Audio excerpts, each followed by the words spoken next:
Hello, in this video we're going to discuss the basics of an operating system, basically go through an overview of the complete system. So these are some of the typical parts of an operating system. We've got the bootstrapper, we've got process management, the main memory management, secondary storage management, file systems, I/O input-output systems, protection systems, and networking. And those components basically form the most common entirety of the operating system. So let's start with computer startup. A bootstrap program is loaded at power up or reboot, and it's stored in ROM or EEPROM, and it's called firmware. Basically, this just starts things going and usually starts up the operating system. Computer system organization. Let's take a look. One or more CPUs, device controllers connect through a common bus and provide access to shared memory. Concurrent execution of CPUs and devices compete for memory cycles. I/O devices and the CPU can often, not always, but can often execute concurrently. Each device controller is in charge of a particular device type. You have ones for printers, for hard drives, etc. Every device controller has a local buffer, so it can move data back and forth. And the CPU does that. It moves data to and from main memory and to and from local buffers. Input-output is from the device to the local buffer of the controller. Device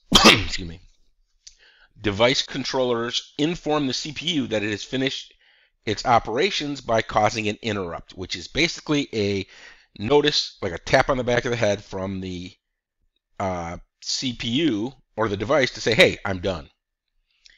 Interrupts transfer control to the interrupt service routine. It's basically like event-driven programming.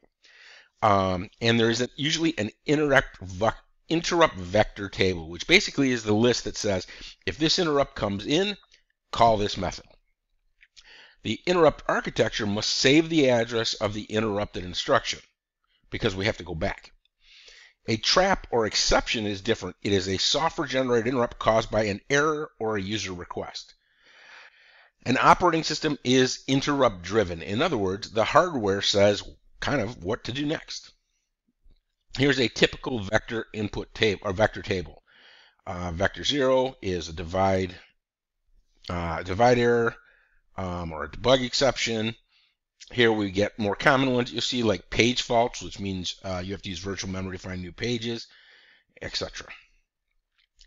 The operating system preserves the state of the CPU by storing registers and the program counter. It determines which type of interrupt has occurred. There are two types, by either polling or using a vectored interrupt system using a table. Separate segments of code determine what action should be taken for each type of interrupt. So they're kind of like event-driven subroutines. So here the CPU, the user process is executing, right?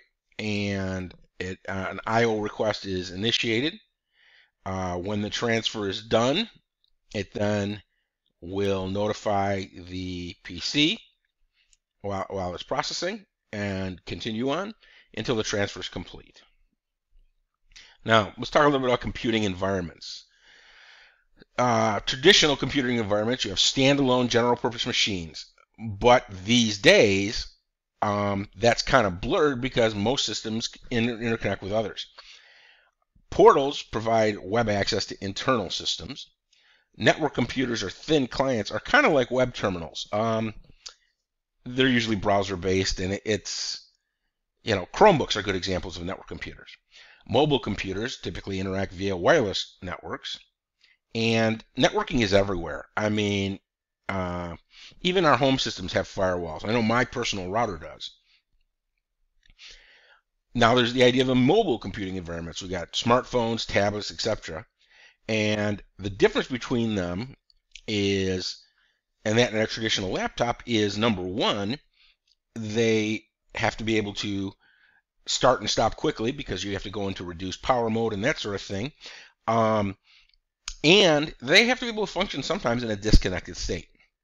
There are also extra features. We've got GPS, we've got gyroscopes, on the new Apple Watches, you have heartbeat monitors. It allows new types of apps like augmented reality. It uses 802.11 wireless or cellular data networks, and it has to be intelligent enough to know when to use what. iOS and Google, Apple and Google, are the keepers of the two major mobile operating systems. Then we get into distributed computing. Distributed computing is a collection of separate, possibly unrelated systems networked together. Network is a communications path. TCP/IP is the most common, although there are new versions of things coming out all the time. There's the local area network, a LAN, which you guys should probably mostly familiar with, a wide area network, which connects points to points. There is a metropolitan area network, which is like a citywide LAN. You don't see so many of those in the US because. And then there's the personal area network, like a Bluetooth network. Network operating systems provide features between systems across a network. Communication schemes allow systems to exchange messages and leave the illusion of a single system. So there's different environments. Client-server. Client-server computing involves dumb terminals which have been supplanted by smart PCs, and they respond to requests generated by clients. They provide an interface to a client to request services. File server systems provide interfaces for clients to store and retrieve files. Now, this has fallen very much out of use because this doesn't scale well. Another model is peer-to-peer. It doesn't know the difference between client and servers. Instead, all nodes are considered peers, and they may each act as a client, a server, or both. A node must join explicitly a P2P network. It registers its services with either a central lookup or it broadcasts to all nodes to say it's available, but this requires a discovery protocol. Some examples include Napster, Nutella, torrenting, and some voice OP like Skype. There's also the idea of virtualization. It allows operating systems to run applications within other operating systems. It's really becoming more and more common. You see it almost all the time now. A very specialized case of this is containers. Emulation is used when source CPU types different from target types. For example, either PowerPC or M2 to Intel. This can be very slow, and it uses interpretation instead of compilation. Virtualization is the OS is natively compiled for the CPU, and it runs guest OSs also natively compiled. VMware, Windows, hypervisor are these sorts of things. A virtual memory manager or virtual machine manager provides virtualization services. Use cases involve laptops and desktops running multiple OSs. I currently keep a version of Linux running in a VM on my machine, as well as using the Windows subsystem for Linux and Android. And Apple, for example, running, Parallels can run Windows as a guest operating system. It allows you to develop for multiple operating systems without having multiple machines. For quality assurance, it's very important, so they don't have to flip-flop back and forth. And it allows you to reduce the need for physical servers. And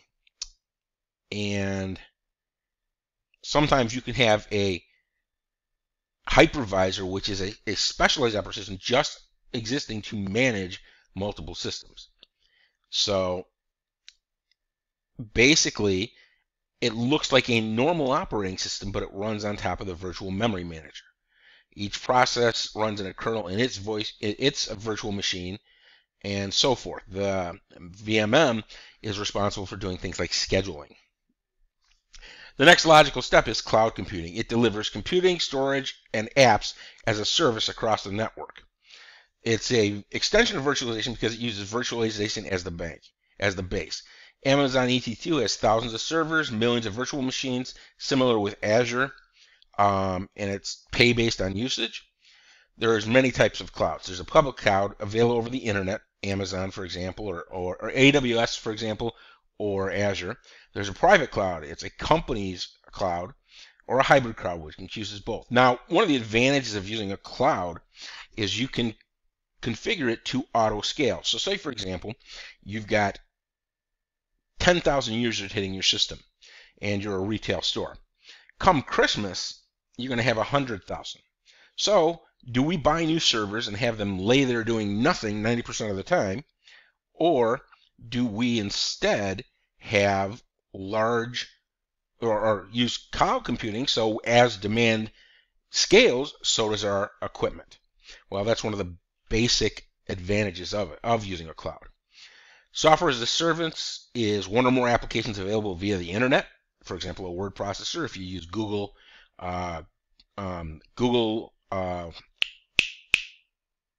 Drive and their word processing problem, I can't remember the name right now. That's a good example. Then you have platforms as a service. Software stack ready for applications to use via the internet. For example, a database server. Or infrastructure as a service. Servers or storage available over the internet for networking and for various types of servers, file servers, and that sort of thing. The cloud is the future in many, many ways.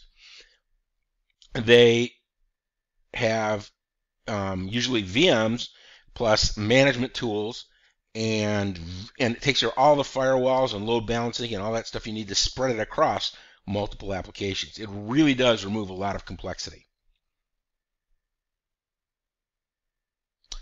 Then there's real-time embedded systems. And real-time embedded systems is the most common type of computer, actually. It varies considerably.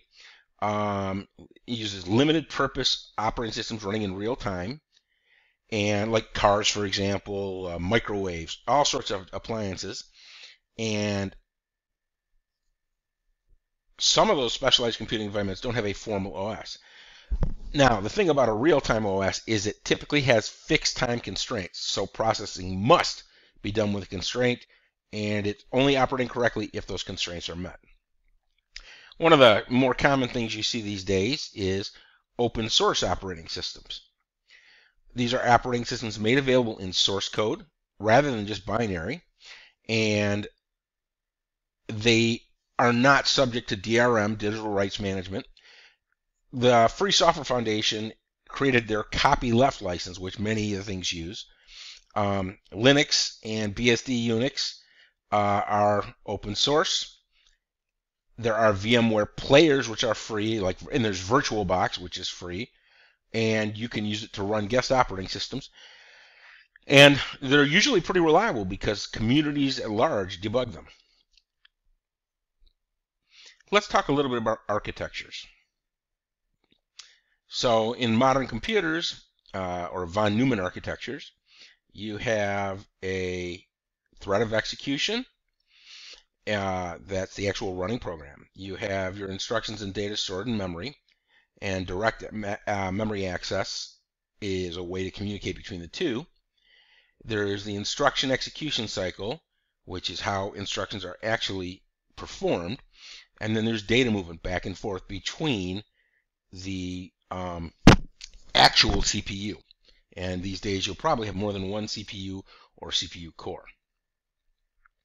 Most systems use a single general purpose processor. This isn't quite as true as it used to be because of cores. Almost everything has multiple cores now, which is essentially like a separate CPU. And there are often special purpose processing systems, such for example, for graphics, you will often have a GPU. You're seeing more and more use of multiprocessing systems, which require a different type of programming, by the way. You have parallel systems and tightly coupled systems. It increases throughput and allows economies of scale, and they tend to be more reliable. However, the downside is they are trickier to program for. You have to worry about race conditions. You have to worry about sharing. There's certainly some complexity. Two major types of architectures are asymmetric multiprocessing, and that is each processor is assigned a special task, or symmetric processing. Each processor performs all tasks at the same time. A symmetric multiprocessing architecture, basically everything looks like its own CPU, and you share memory. So here's an example of a dual core chip. It has all the data it needs for each CPU, but they share the memory. Now, these days, like my PC has 16 cores. Each one of these would be a core, so I have quite a few more to manage. So there are clustered systems as well. They're like multiprocessor systems, but instead it's multiple systems working together, usually sharing storage via a storage area network. I don't see these very many anymore, but it does provide high availability because if one machine dies, the others will pick it up. In an asymmetric clustering, one machine is kept in hot standby. In a symmetric clustering, there are multiple nodes running applications and they monitor each other. So some clusters are for high performance computing. Applications must be used to take advantage of parallelism, and you have to have lock management to avoid conflicting operations. And this is how this would work. You have multiple computers and a storage area network. So now we're going to talk about operating system structure.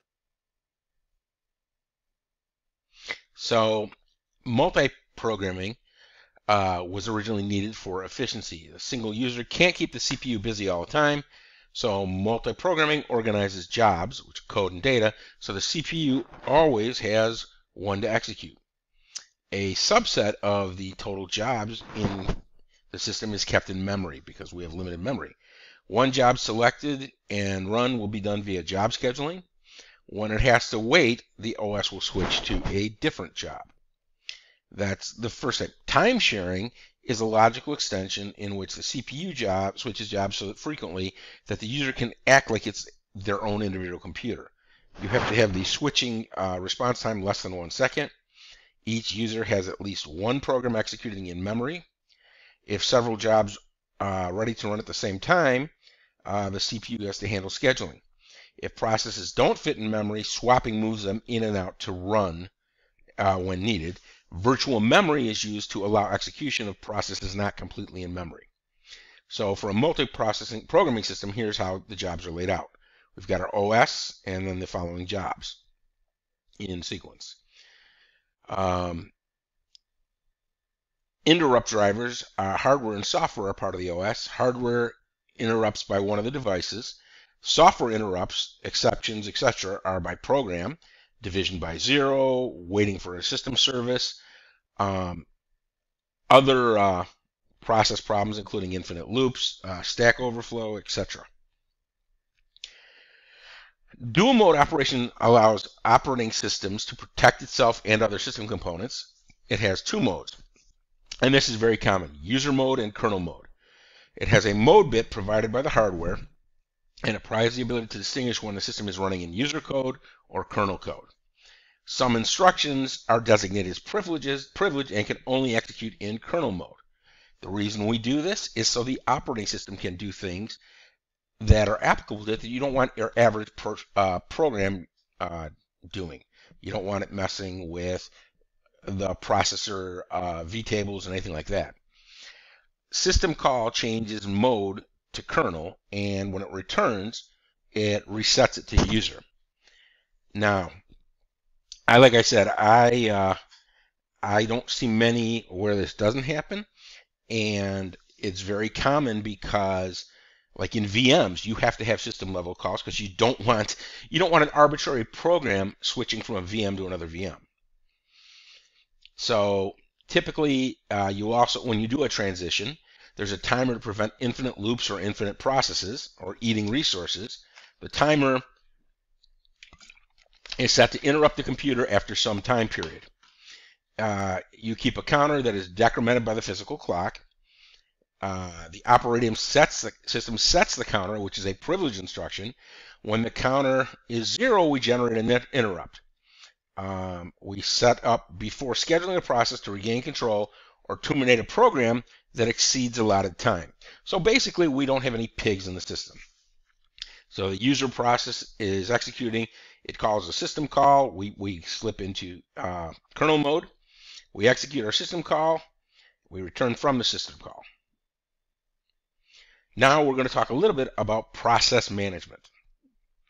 What is a process? A process is a program in execution.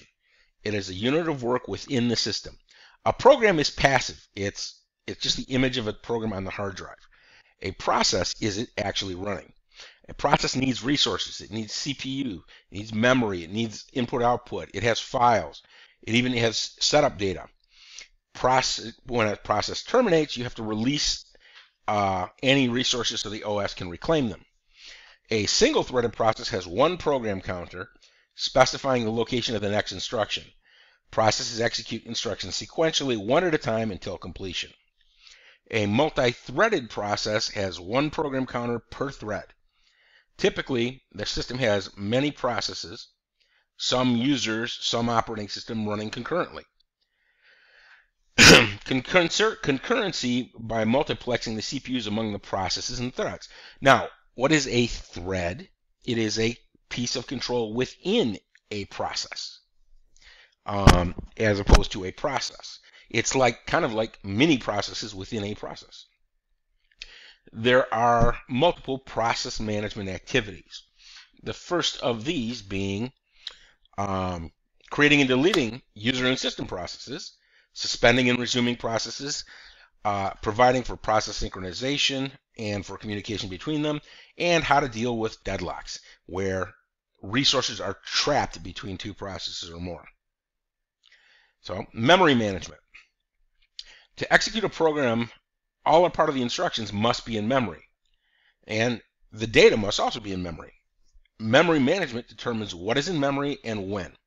It optimizes CPU utilization and computer responses. Memory management includes keeping track of which parts of memory are currently being used and by whom, deciding which processes and data to move into and out of memory so we can keep going, and allocating and deallocating memory space as needed. So now on that we have storage management. Storage definitions. A bit is a basic unit of computing storage, stands for binary digit, and it's a 0 or 1. A byte is typically 8 bits. A word is dependent on the architecture. 64-bit architectures have 64 bits, or 8-byte words. You don't really hear the word used so much. So this should be obvious, you guys. A kilobyte is 1024 bytes. A megabyte is 1024 squared. Gigabyte 1024 cubed, and so forth. We typically round those off when we talk about them. When we think about a megabyte, we don't think about, or a megabyte is actually 1084,506 bytes, but it's called 1 million or 1 megabyte. When you deal with networks, though, we usually speak in bits, not bytes. Storage management. The OS provides uniform logical view of information storage. It abstracts physical properties to logical storage units like files. Each medium is controlled by a device, disk drive, tape drive, etc. There are access speed properties, capacity, etc. File system management organizes data into directories, provides access control for who can see what, and the OS usually has abilities to create and delete files and primitives to manipulate them, and mapping files onto a secondary storage mechanism, such as a hard drive, or backing up files onto a non-volatile storage media. Some storage structure concepts. Main memory, only large storage media that the CPU can access directly. That's random access and it's volatile. Secondary storage is an extensive of main memory, but it's large non-volatile storage. Think of hard drives or solid-state drives. Solid-state disks are faster than hard disks, and they are not volatile, but they do have usage limits where they can actually kind of wear out. So we organize our storage systems into hierarchies, and those hierarchies are based on speed, cost, and volatility. We also make use of caching, copying information into faster storage to make it easier and faster to get to. And every system can be viewed as cache for the one above it. Main memory can be viewed as a cache for secondary storage, and so forth. There's usually a device driver for each device controller to manage input and output, but it provides a uniform interface between a controller and a kernel. You don't have to know that you're talking to an SSD or a standard hard drive. So here's the storage hierarchy. Registers, the cache, main memory, solid state disks, hard disks, optical disks, and magnetic tapes. This is mostly in terms of speed and efficiency. So an important principle is performed at many levels. Caching. Information in use is copied from slower to faster storage temporarily. The faster storage, we check that first to see if what we need is there. And if it is, we use it from the cache, so it's much faster. If not, we copy it into the cache and use it from there, so hopefully next time it will be there. It's based on the concept of locality of reference, meaning that people tend to reference things in the same area. A cache has to be smaller, is typically smaller than the storage being cached, and designing cache management is tricky, and you have to have a size policy and a replacement policy. We also have direct memory access. It's used for high-speed I/O devices, and instead of having to go through the CPU,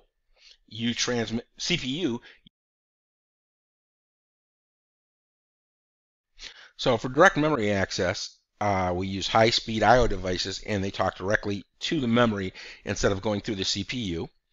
And only one interrupt is generated per block rather than one interrupt per byte, so it's more efficient. So for mass storage management, usually disks are used to store data that doesn't fit in main memory or data that must be kept for a long period of time. It's really important to do proper management, and honestly, you can kill an algorithm's performance by having it have slow methods to access the data. Some of the things that the OS has to do is free space management, storage allocation, and disk scheduling. For backups and stuff, we can use slower mechanisms like optical storage or magnetic tape, but it still has to be managed by the OS. Typically, slowest storage varies between write once, read many times, and read-write mechanisms. And here's a table talking about the speed of the various times as well as relating their costs. So, migration of data A from a disk to a register. Multitasking environments must be careful to use the most recent value no matter where it is stored. So we get to the hard disk, goes to the main memory, which is thrown into the cache, which the hardware register pulls it from. Multiprocessor environments must provide cache coherence so that all CPUs have the most recent value. This is a lot trickier than it sounds, because if you have one cache shared among, or you have multiple caches, you have to make sure they're all keeping the most current values. And get into distributed environments, and it gets even more complex. I/O subsystem management. One purpose of the OS is to hide peculiarities of hardware. So the I/O system is responsible for memory management of the I/O device, including buffering, etc., caching, spooling, and that sort of thing. We have to store general device drive. We have to create a general device driver interface, and then we have to have specific implementations for various hardware devices. After input starts, control returns to the user program only upon I/O completion, which means at that point, the CPU will idle, so that's another time we usually switch to another process. We can also get things waiting because they're waiting for memory access. At most, one I/O request is outstanding at a time for device, and you can't do simultaneous processing because things will get out of sync. After I/O starts, control runs to the user program without waiting for I/O completion. Oh, sorry. This is asynchronous. This is synchronous. This is asynchronous.